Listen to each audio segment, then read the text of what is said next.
Bonjour à tous les amis, bienvenue à Perros-Guirec. Sous la pluie, c'est pas grave, c'est très beau. On va vous présenter tout de suite le nouveau Jeep Avenger.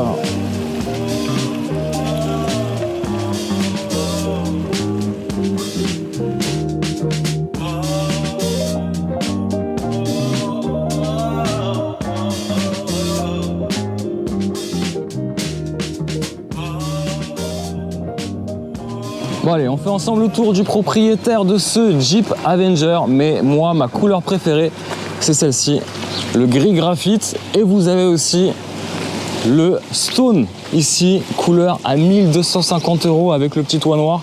Ouais, désolé, on est sur des conditions assez particulières, on est en Bretagne, c'est pas grave. Alors on va faire un peu le tour ensemble du propriétaire, on va faire la petite discute, puisque ce Jeep Avenger vise à concurrencer tous les SUV citadins du secteur, c'est-à-dire Renault Captur, Peugeot 2008, Opel Mokka, Volkswagen T-Cross, Seat Arona, Hyundai Kona, Citroën C3, Alfa Romeo Junior, le petit cousin qui s'appelait avant Alfa Milano, la Fiat 600, la petite cousine, la Nissan Juke, le Toyota Yaris Cross qu'on a essayé sur la chaîne en version hybride, le Dacia Sandero Stepway, et puis sur du premium, on a du Lexus LBX. Et oui, ça fait pas mal de concurrence, ils sont à peu près une petite vingtaine à se faire la concurrence sur ce secteur. Alors sous le capot, vous l'entendez peut-être pas, il s'agit du fameux moteur 1,2 litre 3 cylindres PureTech. Et oui, bien sûr, je vous rassure, ce moteur a été fiabilisé. Il s'agit des dernières modifications apportées par le groupe Stellantis, puisque celui-ci n'a plus de courroie qui baigne dans l'huile, mais simplement une courroie à chaîne, une chaîne de distribution si vous voulez, pour fiabiliser ce moteur 3 cylindres qui développe 100 chevaux et 205 Nm de couple. Mais puisqu'on est sur une version hybride, on a un petit moteur associé à la boîte automatique à double embrayage à 6 rapports, qui va apporter un peu plus de puissance, un peu plus de boost, 28 chevaux supplémentaires et 55 Nm de couple supplémentaires, ce qui en fait un véritable petit baroudeur des villes. Le petit plus aussi, c'est que vous avez aussi une petite batterie d'une capacité de 0,9 kWh. C'est quasiment la dimension d'une batterie d'une trottinette. L'avantage, c'est que c'est super léger. La voiture est assez légère, 1290 kg, et ça va permettre finalement de pouvoir rouler en électrique sur des petites distances, à peu près 1 voire 2 km à 30 km/h, ce qui permettra de rouler silencieusement en ville et surtout d'avoir à ne pas payer l'horrible malus. Et puis fiscalement, il reste quand même intéressant pour les entreprises. Vous allez payer 0 € de malus avec ce véhicule. On est sur des dimensions de SUV citadin. Mais c'est vrai que lorsque vous l'apercevez de 3 quarts avant ou 3 quarts arrière, il a un côté un peu statutaire, hein. Il ne fait pas forcément son gabarit.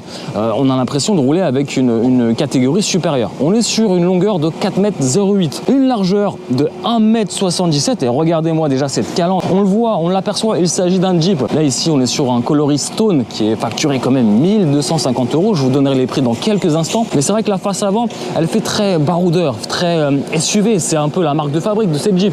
Et oui, c'est une Jeep, ça reste une Jeep. Et vous le verrez, peu importe le gabarit, une Jeep se repère facilement dans le rétro. Donc, je vous disais, les 7 fentes ici, avec une partie chromée sur chacune des fentes. Et puis, ces feux ici horizontaux qui vont donner un petit côté, Dacia Duster ou Range Rover, à vous de voir. Ensuite, sur la partie basse du bouclier, vous avez aussi des éléments. Il s'agit d'un baroudeur, donc on a des protections de soubassement, en tout cas d'apparence, quelques clin d'œil à la Jeep Willys ici sur la carrosserie, un petit clin d'œil qu'on avait pu repérer aussi sur le Jeep Renegade. En termes de hauteur, ce SUV citadin fait 1,53 m et en empattement, on est sur 2,55 m, ce qui pourra profiter aux places arrière. On le verra juste après. Le côté baroudeur, il le cultive aussi de profil avec des ailes sculptées et surtout des arches de roue ici en plastique brut. Et on a aussi sur cette finition Summit des très belles jantes et une très belle configuration. Il faut savoir que la finition Summit, c'est la version haut de gamme de l'Avenger. On est sur des tarifs qui débutent autour des 26 500 € sur la première définition d'entrée de gamme. On rajoutera à peu près 4 500 € de plus pour avoir cette finition avec cette motorisation hybride 100 chevaux, c'est-à-dire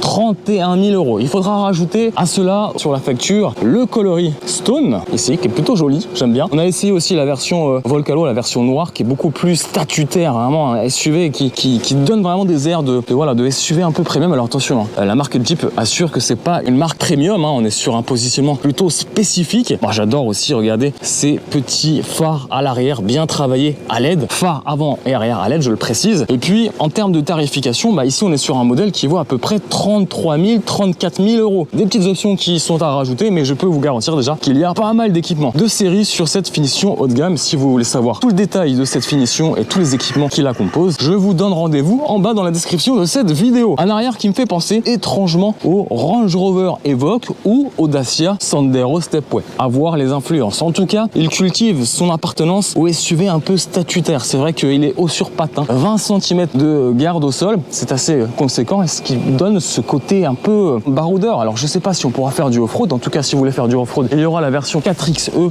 qui lui fera 136 chevaux toujours associé à ce moteur hybride mais avec un peu plus de puissance. Vous le voyez ici sur l'arrière, on a vraiment des pare-chocs travaillés en plastique brut ici qui permettra d'une d'affronter la jungle urbaine et puis je le précise aussi, on est sur des gommards de 18 pouces mais surtout avec des flancs épais qui permettront d'encaisser les coups de trottoir. Autre chose importante sur le dispositif de freinage, vous avez un dispositif de freinage à disque ventilé à l'avant mais aussi à l'arrière et ça c'est très important. Autre chose, les petits clins d'œil, on le revoit encore ici, regardez la petite calandre Willys à 7 pentes. Pour apercevoir et identifier la motorisation, ça sera ça, le petit E vert. Le petit E vert c'est la motorisation hybride thermique et si vous voyez ce E bleu, c'est la version électrique qui sera la plus puissante de la gamme, 156 chevaux à partir de 38 000 euros et surtout avec une autonomie beaucoup plus faible que celui-ci, une autonomie autour des 300 000 km lorsque celui-ci fait autour des 650-700 km. Le volume du réservoir fait 44 litres et ça c'est assez rare, il faut le préciser, dans la catégorie 44 litres lorsqu'un Toyota Yaris Cross hybride lui fait à peine 36 litres de volume de carburant. On continue sur la partie arrière, ici pareil, un pare-choc en plastique brut, ici avec un pare-choc, c'est pas de l'aluminium, c'est pas une protection quoique. Non, c'est une protection en plastique avec ici une sortie chromée qui donnera un petit côté sportif et un autre élément d'identification sur la motorisation. Et c'est vrai qu'il a de la gueule, ce petit Avenger. Ici, vous avez les petites poignées ici qui permettront d'ouvrir et d'accéder aux places arrière. Coucou Hugo qui est en train de prendre des photos. Alors Hugo, t'es bien installé? Oui, très bien. On est pas mal. Puis regarde, t'as de l'espace au-dessus de la tête, hein. Ouais. C'est pas mal. Ils ont creusé le toit, le ciel de toit, c'est pas mal. Et puis devant tes genoux, j'imagine que t'as de la place. Ouais. Bon, par contre, si je veux te punir, il faudra que tu ailles sur la place du milieu parce que clairement, t'as pas beaucoup de place. Ouais. Regarde le tunnel de transmission qui prend énormément de place. Et puis si tu veux connecter ton téléphone, tu vois la petite prise USB-C. Malheureusement, tu n'as pas de banquette coulissante et malheureusement, tu n'as pas de rangement dans les portières. Attention, il y a trop de plastique dur à l'intérieur, mais ça, on voit ça tout à l'heure. Merci Hugo. Vitrage surteinté à l'arrière et sur la lunette arrière. Et pareil, il y a un travail de fait aussi sur l'esthétique, hein. Il cultive ce côté un peu SUV, citadin, sportif, baroudeur, bref, un petit peu sur tous les tableaux. Je sais pas ce que vous en pensez, mais en tout cas, il a une véritable personnalité lorsque vous le comparez peut-être à un Renault Captur ou à un Peugeot 2008, le cousin, bien sûr, puisque je vous rappelle que Jeep appartient au groupe désormais Stellantis. On continue toujours le tour du propriétaire. Bien sûr, vous avez le lettrage Jeep sur le haillon arrière. Haillon arrière, effectivement, avec une ouverture électrique sur cette finition Summit et vous avez un volume de coffre qui est dans la moyenne basse de la catégorie. Clairement, un Renault Captur fait mieux. On a 380 litres de volume de chargement, c'est 60 litres de mieux que la version électrique et surtout, bon, en termes de dimension et de volume, vous avez un deuxième étage qui permettront de ranger d'autres petites bricoles. Voilà, fermeture, je vous le disais, du haillon électrique avec une petite musique.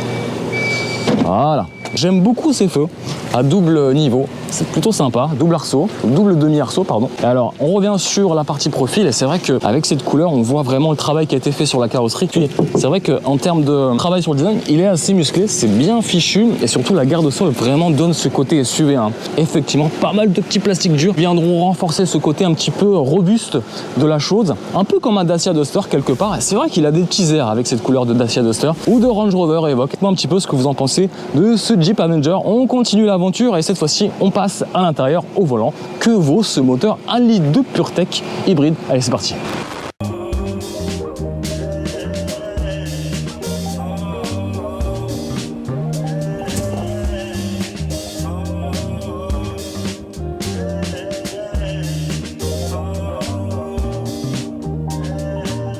Bon, petite précision quand même. En termes de révision, Jeep indique une révision tous les ans ou tous les 25 000 km. Donc à vous de choisir. pour entretenir. Voilà, vous avez toutes les infos sur ce véhicule. Je sais que apparemment ce véhicule bénéficie en termes de leasing de tarifs assez préférentiels. Je crois que vous êtes autour des 200 € par mois avec un apport bien sûr, je crois à peu près de 5 000 €. Et surtout les prix débutent sur cette motorisation hybride à partir de 26 000 €. Autant vous dire qu'il va faire mal sur son marché. Allez, on continue l'aventure. On ouvre le cœur de la bête. Alors à mon avis, il n'y a pas de verre, hein, ça c'est sûr. Et là je galère un peu. Ah c'est bon, je l'ai. Ah là, waouh, par un peu de muscu. Est-ce que Hugo, tu peux me tenir la caméra? Juste la caméra.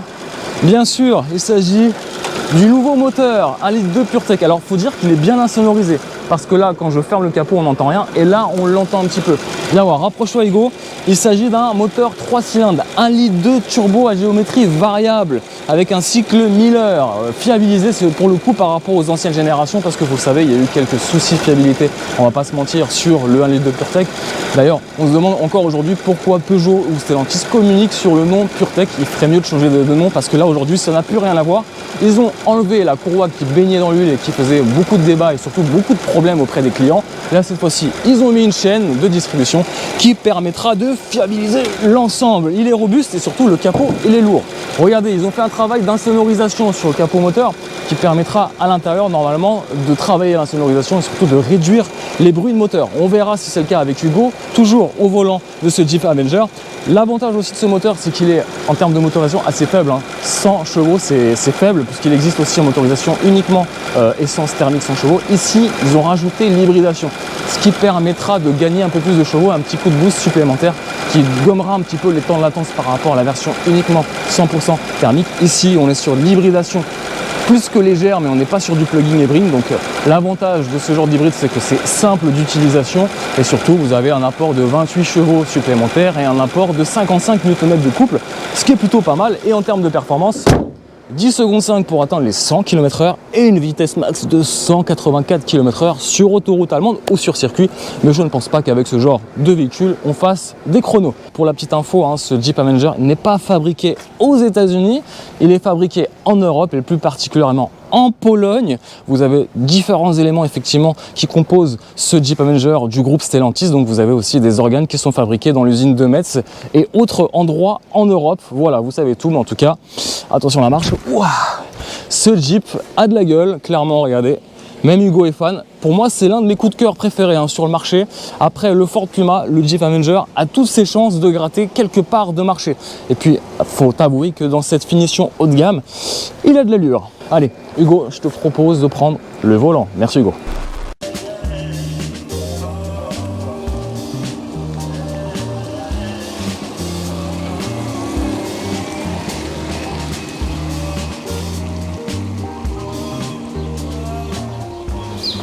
Allez les amis, je vous propose de passer à l'intérieur et pour ça, je vais missionner Hugo pour les options. Alors c'est vrai que là cette fois-ci, contrairement à la version qu'on avait sur la version noire, là on a quelques options qui viennent valoriser un peu cet intérieur, déjà avec ces sièges en cuir, Jeep, vraiment du cuir. Et surtout, siège à réglage électrique ici pour le conducteur et pour le passager. Tu as un réglage électrique ou manuel? J'ai un réglage manuel, mais cette fois-ci, je peux régler mon siège en hauteur. Donc ça, c'est une bonne nouvelle. Je vois qu'Hugo a le sourire, il est content. Et en plus de ça, alors elle vaut combien cette option? Alors là, on est sur le pack Cuir Plus à 1 300 € quand même. Pack Cuir Plus quand même à 1 300 €. Il faudra rajouter sur cette finition haut de gamme Summit. Toit ouvrant, pas panoramique, mais toit ouvrant.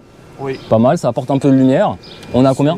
C'est à 1 000 € ça. 1 000 €, ok, qui dit mieux. Et puis tu as un autre pack, je crois le pack navigation. Oui, à 1 000 € également. 1 000 €, ok, donc on a à peu près 3-4 000 € de plus. Hein. 4 600 € d'options sur cette version. Là. Ok, ce qui nous fait un total de... Là, on est à 35 600 €. 35 600 €, qui dit mieux? Allez, qualité et finition, on va dire que c'est assez dans la, c'est dans la moyenne basse. Clairement, on est sur des plastiques durs, même ici. On a vu hier un autre modèle qui était déjà rayé. Vous allez me dire sûrement que flotte est super dur, vous avez du plastique dur, ça fait quoi? Le problème, c'est que ça résonne un peu trop à l'intérieur et ça crée une insonorisation assez inconfortable. En tout cas, regardez-moi cet intérieur, qui n'est pas le plus excitant de la catégorie, clairement, mais le plus pratique. Alors, tu n'as pas de poignée comme le Wrangler, mais par contre, tu as, ça peut même faire office de poignée, mais tu as un rangement ici. Là, tu n'as pas de...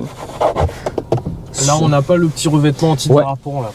Donc là, ça veut dire que là, si tu mets ton portable et que tu actives le mode sport, parce que tu as les différents modes de conduite ici, le mode sport, le mode normal, le mode éco, le mode sable, le mode boue, le mode neige. Heureusement que tu as une petite cale qui évitera qu'il se balade un peu trop loin sur ce tableau de bord. Un tableau de bord qui me fait penser clairement au Renault 4L, ce petit bouton raccourci, ce qui permettra de naviguer et surtout d'accéder aux différents raccourcis voiture d'aide à la conduite. Et ici, le déverrouillage centralisé de la voiture, démarrage sans clé, réglage du volume ici sonore de la radio JBL de qualité avec un caisson de basse. Et ici, vous avez plein de boutons physiques et ça, c'est super pratique. Comme ici au volant, ce ne sont pas des boutons sensitifs ou haptiques, mais des boutons physiques bien pratiques pour avoir les yeux concentrés sur le capot moteur. On le voit, il est un peu bosselé. Véritable Jeep, ce Jeep Avenger. Et ce ne sont pas des palettes pour régénérer l'énergie, puisque vous avez déjà d'office un frein-moteur, et ça on le verra tout de suite dans la partie comportement routier.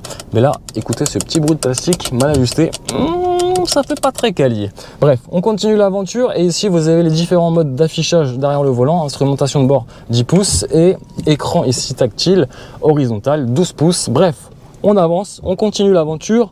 Le mode drive pour avancer, un peu comme le Maserati. Ça permet finalement de libérer un peu d'espace et de mettre l'appareil photo du go. Allez, on continue l'aventure avec quelques petits rangements. Il y a pas mal de petits rangements à l'avant, à l'arrière, rien du tout. Bref, bonne visibilité et à l'arrière, bonne visibilité aussi. Allez, j'arrête de parler, on y va.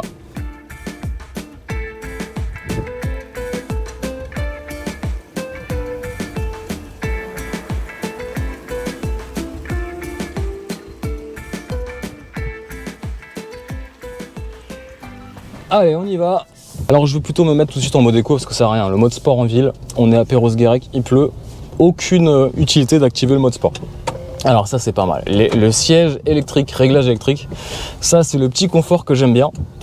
Et tout de suite ça valorise l'intérieur je trouve. Ouais. Cet intérieur cuir. Ils sont rares dans la catégorie à proposer un pack cuir comme ça. Même la coudoir, je sais pas si... Alors non, je crois qu'il est pas en cuir la coudoir, mais il est réglable juste en profondeur, pas en hauteur. Alors déjà, les premiers tours de roue sont silencieux. Ce qu'on entend le plus, c'est la pluie et les essuie-glaces. Donc pour vous dire qu'il est vraiment silencieux. Ça c'est l'hybridation, merci l'hybridation. Ah bon, avec un plein de 44 litres d'essence, bien sûr, on pourra prétendre faire à peu près, là je vois 660 km. Je pense qu'on peut même atteindre les 700 km sans aucun souci. Pour ceux qui vont opter pour une éco-conduite extrême, allez, vous allez peut-être flirter, titiller la barre des 750 km. En termes de consommation, c'est mi-figue, mi-raisin. Il peut être très bon élève comme mauvais élève. En fait, c'est le moteur 1,2 litre PureTech avec ce turbo. Le problème, c'est que si vous tapez trop dans le turbo, donc trop dans les tours, si vous avez une conduite assez dynamique, vous allez vite flirter avec les 7,5 litres au 100.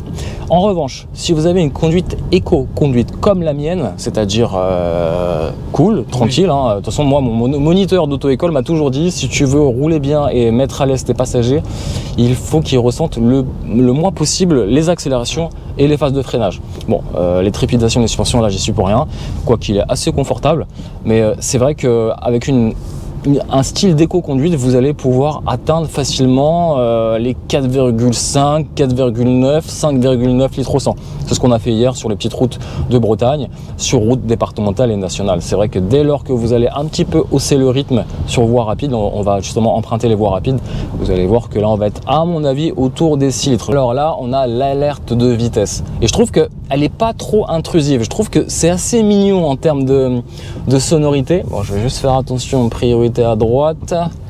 Allez-y monsieur, on a un Renault, un T-Roc, un Volkswagen T-Roc, un Renault Kadjar, et bien sûr le concurrent, le Renault Captur. Et ça j'aime beaucoup. Moi j'ai beaucoup apprécié le Renault Captur sur la qualité de fabrication intérieure, le confort et même le système d'hybridation. Donc autant vous dire que c'est un concurrent assez sérieux bien sûr, et puis un concurrent français. Donc c'est vrai qu'en France on aime bien acheter français. Bon, il faut se dire que ce Jeep Avenger il est un petit peu français quelque part. Ouais. Il appartient au groupe Stellantis, donc forcément. Bon, toi Hugo, comment tu te sens là? T'es plutôt bien ou bien, ouais, toujours très bien.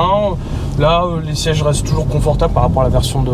Oui, ouais, c'est vrai. Là, on est plus sur du tissu, on est vraiment sur. Je trouve cuir, un tout petit peu plus ferme, tu vois. Tu vois, sur l'assise, je trouve un peu plus ferme. Mais moi, j'ai une petite préférence peut-être pour les sièges tissu, mais cela valorise l'intérieur. Bon, écoute, on a des visages rayonnants malgré la pluie. Ouais. Merci le toit ouvrant. Ça apporte un pluie de lumière.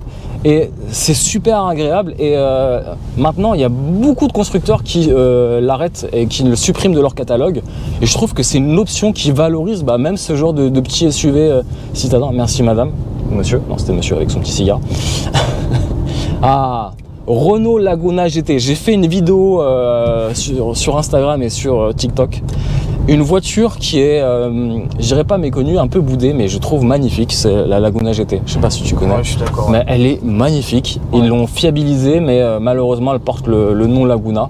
C'est un peu comme le moteur PureTech. Il y a des noms qui restent gravés malgré le fait que le constructeur ait apporté des modifications, de fiabilisation et quoi que ce soit. Il y a des fois, il y a des noms qui restent comme ça, un peu gravés dans le marbre. Jeep Wrangler ici, il est pas mal. On en voit quand même des Jeeps. Hein. Oui. Mais bon, c'est vrai que je pense que là, Jeep Avenger va relancer la marque. Cette catégorie que Jeep n'a jamais proposé. D'ailleurs, petite anecdote, hein, il est tellement petit ce Jeep Avenger qu'il ne sera pas proposé aux États-Unis. Trop petit pour le marché américain. C'est assez drôle. Ouais. Donc uniquement pour le marché, je crois, européen en tout cas, pour le moment.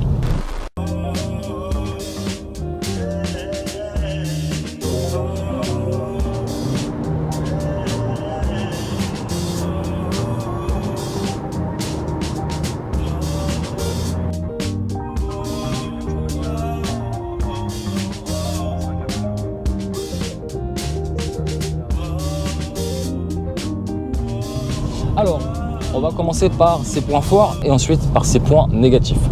Le point fort de ce Jeep Avenger, pour ma part, c'est le confort. Pour la rime, mais en réalité, il est quand même bien confortable. Alors, un peu moins confortable peut-être que le Renault Captur, mais je pense que c'est une histoire de siège parce que la filtration des suspensions et les pneumatiques assez larges permettent déjà d'encaisser tous les coups de trottoir et surtout les aspérités de la route. Donc ça c'est une bonne idée, on n'est pas sur des suspensions pilotées ou actives sur ce genre de SUV, hein. On est sur quand même une catégorie de SUV citadin, donc ils embarquent le moins de technologie possible, d'où le poids léger, hein, 1280 kg, avec nous deux on dépasse facilement les 1350 kg, largement, hein, surtout si on a bien mangé. Ouais. Hein Hugo? Ouais, on a bien mangé ce matin. Mais en tout cas, c'est vrai que voilà, là le rythme s'accélère un peu plus et on ressent un petit peu cette légèreté qu'on ne retrouve pas forcément sur une voiture électrique qui pèse 300 kg de plus avec les batteries. Là, on est sur quelque chose d'assez léger. Le problème, et là ça fait partie de ces points négatifs, on va basculer, on va faire un ping-pong entre points positifs et points négatifs, c'est que là j'ai encore ce sentiment, et hier j'avais aussi ce même sentiment avec un autre modèle, que la porte arrière gauche était mal fermée. En fait non, c'est un problème d'insonorisation. Ils ont super bien insonorisé le moteur parce que le moteur on l'entend pas du tout. Ouais. Il est très bien insonorisé. Franchement, il est ultra discret par rapport à une Toyota Yaris Cross où on entend l'effet de moulinette et le moteur qui hurle. Là, très confortable, mais par contre les bruits de roulement et les sous-bassements, hier on prenait des flaques d'eau, je sentais un peu le plancher un peu vibrer, donc je pense que la tôle est vraiment très légère. Ouais. Et ça se ressent sur les vibrations, les bruits intérieurs. Là il pleut, on est sur une route dégradée avec des gravillons et on sent tous les gravillons qui tapent dans les sous-bassements. Je sais pas si tu l'entends. Ouais. Hugo, petit point confort, un Dodan. Un petit Dodan. Bon, on le sent à peine, Puis écoutez-moi ce bruit de clignotant. Ça fait poum tchac. Poum tchac. Poum tchac. T'as envie de danser. Hein. Ouais. C'est mignon, il est discret et il est pas embêtant. Non, il est pas embêtant. Pas comme sur le 3008 où c'était horrible. Alors je sais pas si comme chez Peugeot tu peux régler le son, le volume sonore et surtout la musicalité du clignotant. Un petit détail pour certains, mais je trouve ça marrant. Bon, allez, en termes de relance, allez, on se fait une petite accélération. Allez, 110, hop, et on se fait un petit point conso dans quelques dizaines de kilomètres pour savoir combien consomme ce Jeep Avenger réellement sur voie rapide à 110 km/h, bien sûr. Nous sommes en Bretagne. Tiens, regardez ce qu'on voit dans le viseur, Toyota Yaris Cross hybride. N'hésitez pas à voir mon essai, je l'ai essayé sur la chaîne et il est plutôt pas mal aussi, mais je dois vous avouer mon petit coup de cœur pour ce Jeep Avenger commence à se faire ressentir sérieusement. Alors, petite précision en termes de conduite. Et ça, c'est plutôt l'avantage de cette hybridation entre guillemets légère, même si elle permet quand même de faire de sérieuses économies d'énergie et surtout des records d'autonomie et des records de consommation par rapport à la version thermique classique 100 chevaux. Regardez, au lâcher de pédale, on a un frein moteur qui est assez conséquent. Regardez, hop, je lâche volontairement. Et là, j'ai, comme sur les électriques, un espèce de mode de brake qui va régénérer au lâcher de pédale sans freiner la batterie de 0,9 kWh. Et ça, c'est plutôt pas mal parce qu'avec ce petit jeu des lâchers de pédale, vous allez gagner au fur et à mesure des kilomètres. Là, vous voyez que la batterie est remplie à aller quasiment la moitié, voire plus. Et là, je relâche. Et finalement, au fur et à mesure, je vais la remplir cette batterie. Et quand j'aurai besoin d'accélérer, je vais d'abord utiliser, regardez, la batterie pour relancer le véhicule. Ça, c'est super pratique. Vous n'avez pas besoin de vous prendre la tête à charger la batterie sur les motorisations plug-in. Là, c'est vraiment très très simple d'utilisation. Vous n'avez pas à vous prendre la tête. Et pour moi, c'est le meilleur compromis aujourd'hui en termes de motorisation hybride. Vous payez moins de taxes et surtout en termes d'utilisation, c'est super agréable. Activez le mode sport. Je vous parlais des performances extraordinaires. Hein. 10 secondes 5 pour atteindre les 100 km/h, Vmax. Ça pousse pas mal quand même. Ça pousse, ça pousse. Alors là, on est sur une route fermée. Ça pousse, mais voilà, rien d'extraordinaire. Déviation, ok, bon. Ah, je trouve que pour 100 chevaux, ça. Tchac, boum, tchac, boum, tchac. Oh, belle Porsche Panamera. Bon, on est sur une autre philosophie. Ouais, ça, alors toi, t'aimes bien ce moteur. Moi, je le trouve, ouais. Comme tu disais ce matin au petit déjeuner, il me disait qu'il était assez rond, ce moteur. Ouais, il est assez homogène, ce moteur. Il pousse très progressivement. Ouais, linéaire. Linéaire et discret. Et c'est pas non plus un foudre de guerre, mais ça fait clairement le taf. Ouais. Faut quand même relativiser, hein, on est sur un moteur 100 chevaux, hybride.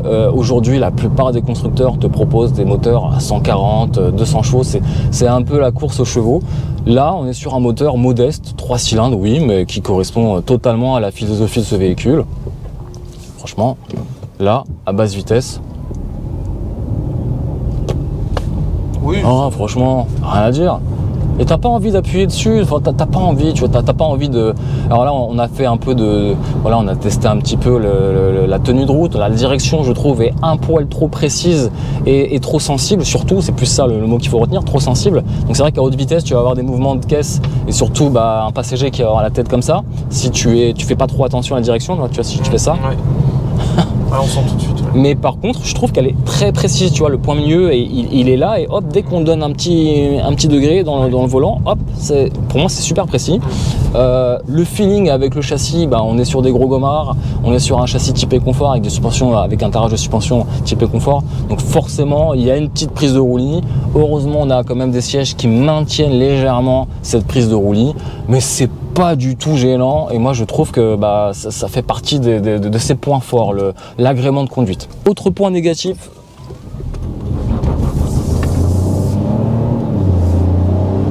il pleut, ça dérape un peu, c'est normal, mais je pense que limite s'il était trop puissant, donc plus de couple et plus de puissance, ça serait presque ingérable sur ce genre de véhicule. Tu vois. Donc finalement, les 100 chevaux et l'apport du moteur électrique associé à la boîte automatique et la batterie, enfin l'alterno-démarreur de 48 volts, font que c'est un bon système, assez simple, qui procure quand même assez de couple à bas régime. On a 205 Nm de couple dès 1700 tours minute, donc c'est plutôt pas mal. Et alors je voulais revenir sur le point négatif, parce qu'à chaque fois qu'on fait un démarrage, on revient sur le moteur, c'est normal. Point négatif, c'est quand même l'abus de plastique dur. Oui. Et là, dans le volant, non. Mais bon, même le ciel de pavillon de toit, il fait pas très quali, tu vois, le tissu. Ouais, c'est un peu dur, ouais. Tu sens que ça va s'effriter dans le temps, je sais pas. Alors je suis peut-être mauvaise langue, mais il y a certains détails qui peuvent choquer ou pas. Après on est dans une Jeep, donc on n'est pas sur du premium. Tu rentres dans un Wrangler, tu cherches pas forcément des plastiques moussés. C'est un petit peu le même état d'esprit. Le problème des plastiques durs, c'est pas de se chipoter pour avoir des plastiques moussés. Et déjà, c'est très bien pour l'écologie, les plastiques durs, ça se recycle. Les plastiques moussés, non, pas vraiment.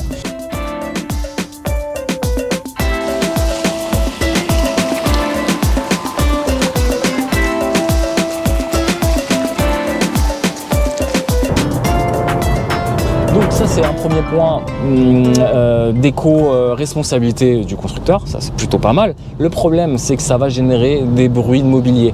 À la longue, l'ajustement des plastiques va peut-être frotter. Donc c'est peut-être pour ça que quand vous avez une voiture qui a 150 000, 200 000 km, à un moment donné, quand vous prenez des petites bosses ou quoi que ce soit, vous allez avoir des bruits de mobilier dans la voiture. Ben ça c'est le plastique dur. Parce que plastique dur contre plastique dur, ça va faire des bruits. Pareil, ça va faire aussi office caisse de résonance dans les portières. C'est pour ça qu'on insiste beaucoup sur le travail des portières. Pourquoi? Parce qu'une portière qui serait presque basique, c'est-à-dire avec juste des morceaux de panneaux fixés, vous allez avoir des bruits de vibration. Pareil, la feutrine dans les portières, c'est important parce que ça va venir isoler les bruits de roulement, etc., etc. Donc le plastique dur, en gros, ça fait caisse de résonance et ça augmente le bruit intérieur de la voiture. Là, ici, en l'occurrence, on sent dans les sous-bassements, et je pense qu'au niveau des arches de roue, il n'y a pas eu d'insonorisation ultra poussée sur ce point-là. Donc ça fait partie un petit peu de son point négatif. Mais je modère et je tempère mes propos. C'est sûr que si vous revenez il y a 30 ans en arrière, voire 40 ans, dans une 4L, dans une Super 5, ça n'a plus rien à voir. On est plutôt là sur l'insonorisation d'une classe S des années 90. Ouais. J'exagère un peu, mais c'est un peu ça. Donc, on est exigeant aujourd'hui avec l'automobile, mais clairement ça fait le taf. Tu peux écouter la radio sans problème, tu vas juste un petit peu hausser le niveau sonore. Et puis on passe peut-être à un de ses points forts sur cette finition Summit, c'est la sono. Ouais, t'en penses quoi, Hugo? Bah, très bonne sono, on est sur des JBL. JBL, c'est pas rien. Hein. Ouais. On est sur une sono qui est équilibrée, on a de la basse. Ouais, et on a un caisson de basse qui résonne. Hein. Ouais, c'est ça. Avec des aigus que je trouve présents. Toi, t'as bien aimé en tout cas la sono. J'ai bien aimé pour ma part. Ouais. Moi, j'étais un peu plus exigeant, mais finalement, je reviens à ton niveau. C'est vrai que sur la catégorie, franchement, ça fait plus que le taf. Et pour le coup, on a mis une playlist sur Spotify, donc c'est vrai que la radio, on ne peut pas juger à la radio de la qualité sonore, donc on a été obligé de mettre une playlist en haute définition pour pouvoir juger. Les basses résonnent très bien. Ouais. Quand tu mets un peu trop fort, personne ne va écouter la musique comme ça. Ouais. Tu vois que ça sature un peu, mais il y a quand même des watts. Ouais. Et moi, j'aime bien les aigus, je suis très, très sensible aux aigus. Je trouvais qu'il n'y avait pas assez d'aigus, mais je pense qu'il y a peut-être un réglage à faire dans les réglages sonores. On peut toujours s'ajuster en fonction de notre préférence. Ouais. Et vraiment, on est sur quelque chose qui permet de base de faire pas mal de choses, de vraiment avoir le choix en fait, je pense, au niveau du son. Ouais. Donc on valide. Et en plus, c'est pas en option supplémentaire sur cette finition. Non, c'est de série. Hein. C'est de série sur la finition haut de gamme Summit. Je vous rappelle qu'il y a 3 finitions. Il y a latitude, longitude et Summit. Je crois que c'est dans l'ordre. La Summit vaut 4 500 € de plus. Et je pense que si vous voulez vous faire plaisir, prenez cette finition haut de gamme. Ça coûte 4 500 € de plus, donc c'est quand même cher, mais vous avez 0 € de malus sur ça, donc ça peut peut-être compenser quelque chose. Puis surtout, vous n'avez pas beaucoup d'équipements à rajouter en plus. Moi, j'aime bien cette petite alerte de survitesse. On dirait que tu as un petit coucou, un petit pigeon planqué dans le capot moteur qui cohabite, parce qu'il y a de la place avec le moteur PureTech. Bon, on va juste appuyer sur ce petit raccourci très sympathique. Hop, alerte de survitesse, je désactive. Et ça, merci. J'allais dire merci Peugeot, merci Jeep, franchement, pour ce petit raccourci. C'est pratique. Qu'est-ce qu'on peut dire de plus? Ah si, l'éclairage de l'ambiance. Gadget ou réelle utilité? Je ne saurais pas répondre à la question, je t'avoue. Alors, je vais te poser la question autrement. Si cette voiture n'avait pas d'éclairage d'ambiance? Moi, ça m'ettrait égal, ça serait égal pour moi. Ouais. Mais quand tu sais que les concurrents le font déjà. Bah ouais. Tu vois? Et ben là, je dirais, il n'y a pas ça. Il n'y a pas ça, il manque ça. Même si tu n'es pas forcément sensible à ça, tu pourrais te dire, il n'y a pas ça, c'est un peu dommage. Ils ont peut-être voulu faire des économies de coûts de production. Bon, voilà. Il y a quelques bandeaux lumineux à LED ici sur le tableau de bord. Uniquement sur le tableau de bord, je crois qu'il n'y en a pas dans les contreportes. Donc, vous avez un petit éclairage qui permettra d'émerveiller vos passagers et puis pourquoi pas le conducteur, surtout les bambins à l'arrière. Bon, à l'arrière, vous avez 2 prises Isofix. Ça, c'est plutôt pas mal pour les jeunes familles. Vous avez un coffre où vous allez pouvoir normalement ranger la poussette. Ça, c'est quasiment presque sûr. Et donc, ça pourra satisfaire les jeunes familles dynamiques ou ceux qui n'ont plus d'enfants, qui veulent se faire plaisir et surtout où l'habitabilité d'un mot de passe n'est pas forcément la priorité sur le choix d'un véhicule. Voilà. Alors nous voici calés à 130 km/h et là, grosse surprise, changement de décor et pas forcément dans le bon sens. Bruit d'air amplifié ici à ma gauche. J'ai mon tympan qui siffle un peu, je pense qu'il y a un petit bruit d'air, avec la pluie ça amplifie le phénomène. On a un bruit d'air aussi sur le toit ouvrant, je préfère le préciser. C'est pas dérangeant, mais c'est vrai qu'à la longue ça peut être un peu gênant. Et surtout en termes de consommation, là cette fois-ci, on est plutôt autour des 7 litres, 6,7 litres au 100. Voilà, vous êtes prévenus, mais voilà, si vous sortez des sentiers battus et des villes, voilà, ce Avenger va un petit peu consommer et surtout pas forcément être votre meilleur compagnon sur des longs trajets, surtout si vous êtes amené à traverser la France ou faire des milliers de kilomètres. Mais en vrai, ça se fait clairement. Voilà. Mais pour les plus exigeants d'entre vous, voilà, vous êtes prévenus. Bon, on va faire un petit point consommation. Je crois que sur les 10 derniers kilomètres, on a fait 110 km/h. Il est temps d'avoir le petit verdict. Et ben bingo, on avait dit 6 litres au 100. Et ben on a fait 6 litres au 100. Donc autant vous dire que si vous faites 130 km/h, vous allez rajouter un demi-litre supplémentaire, donc soit à peu près 6,5 litres. Donc vous allez faire à peu près 500 km d'autonomie en faisant que de la voie rapide qu'aller à 130 km/h. Voilà, vous savez tout sur l'autonomie et les consommations de ce Jeep Avenger hybride 100 chevaux.